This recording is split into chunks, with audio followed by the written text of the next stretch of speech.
Punjabi radio USA पेश करदा है अज दा दिन सिख इतिहास विच।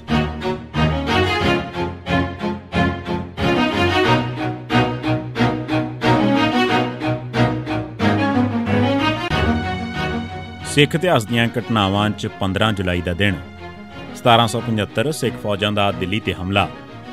15 जुलाई 1775 के दिन सिख फौजां ने जय सिंह कन्हैया की अगवाई हेठ दिल्ली ते हमला किया ते फाड़गंज ते जय सिंहपुरा मौजूदा बंगला साहिब का दुआला उत्ते कब्जा कर लिया।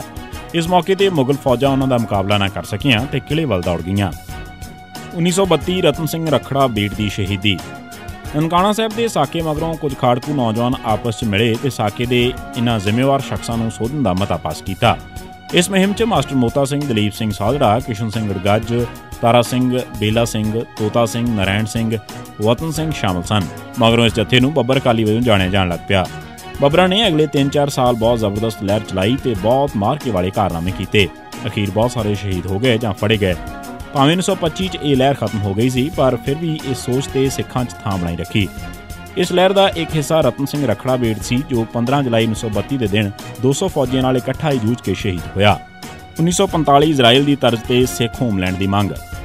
पाकिस्तान की मंग के जवाब च जद सिख आगुआं ने सिख होमलैंड की मंग शुरू की तो अंग्रेज़ों ने बहाना बनाया कि सिख किसी एक जिले च ही अक्सरीयत नहीं हैं। इस दे जवाब च मास्टर तारा सिंह ने कहा कि यह गल कि सिख किसी इलाके च बहुत गिणती च नहीं हैं गलत है। जेकर फलस्तीन इलाके च 10% आबादी वाले यहूदियों वास्ते यहूदी होमलैंड बनाया जा सकता है तो पंजाब च सिखां वास्ते क्यों नहीं। कहते रहे कि 1945 च फलस्तीन च 6 लाख मुसलमान, 86,000 ईसाई ते सिर्फ 46,000 यहूदी सन, पर उदों यहूदियों नूं वखरा मुल्क इजराइल दिता गया सी। मास्टर तारा सिंह ने कहा कि सिख होमलैंड पंजाब के केंद्र च लाहौर ते अमृतसर शामिल करके मुख सिख धार्मिक शहरों नूं शामिल करके बनाया जाए। इस च सिखां दीआं खास धार्मिक थावां आ जाण। 1948 पैपसू होंद विच आया। 15 अगस्त 1947 के दिन पंजाब च पटियाला, नाभा, जींद, कपूरथला, फरीदकोट, मलेरकोटला, नालागढ़ वगैरह आज़ाद रियासतां कायम सन।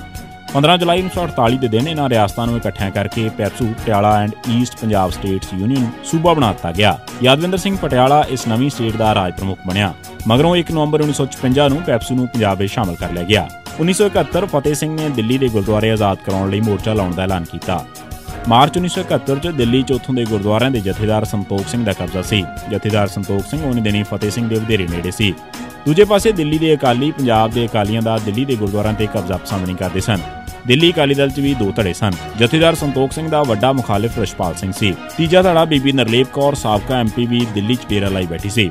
आखिर गिणी मिथी योजना अनुसार फतेह सिंह के मुखालफ ग्रुपां ने मिलकर मई 1971 च गुरुद्वारा सीसगंज से कब्जा कर लिया तो गुरुद्वारे नूं अंदरों ताले मार लए। गुरुद्वारे कई दिन बंद रहे तो संगत बाहरों ही मत्था टेक के चली जाती रही। अखीर ये कब्जा केंद्र की सरकार के दखल देने तो बाद खत्म होया तो सरकार ने आर्डीनेंस जारी करके एक 5 मैंबरी बोर्ड बना के कब्जा उसनूं सौंप दिता। 15 जुलाई 1971 के दिन फतेह सिंह ने इसका विरोध किया तो दिल्ली के गुरुद्वारे आज़ाद कराउण लई मोर्चा लाउण का ऐलान किया। 15 जुलाई 1999 के दिन पंजाब पुलिस ने महेंद्र सिंह कूनर पुत्र नरंजन सिंह वासी टोरंटो कनेडा नूं नकली मुकाबले च शहीद किया। 15 जुलाई 1991 के दिन पुलिस ने बलजीत सिंह, नरिंदर सिंह, रतन सिंह वासी पिंड बाग नेड़े हरगोबिंदपुर, जगदीश सिंह उर्फ बाबू, बलजीत सिंह उर्फ छोटू, बघेल सिंह उर्फ गैल सिंह, सुखचैन सिंह उर्फ सतनाम सिंह सत्ता, हरिंदर सिंह, अमरीक सिंह अणखी ड्राइवर, निरभै सिंह तीरा ते होर वख-वख सिखां नूं वख-वख मुकाबलिਆਂ 'ਚ शहीद किया। ਇਹ ਸੀ ਸਿੱਖ ਇਤਿਹਾਸ ਦੀਆਂ ਘਟਨਾਵਾਂ 'ਚ 15 जुलाई के दिन। सुनते रहो पंजाबी रेडियो USA।